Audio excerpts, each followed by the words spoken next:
পৌষ সংক্রান্তি আমাদের শুরু হয়ে গেছে। তো পৌষ সংক্রান্তি মানেই হচ্ছে পাটিসাপটা। এই যে পাটিসাপটার ব্যাটার, তেল দিলাম তাওয়াতে।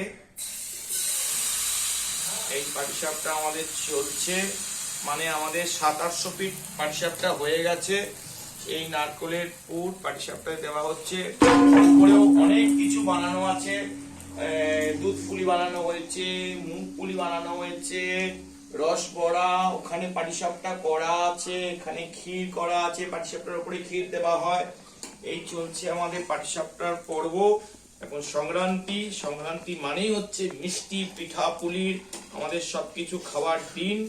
পাটিসাপটা বানানো প্রচন্ড ঝকমারি কাজ, তাও আমাদের বাঙালি মানে হচ্ছে পাটিসাপটা খাবো আমরা।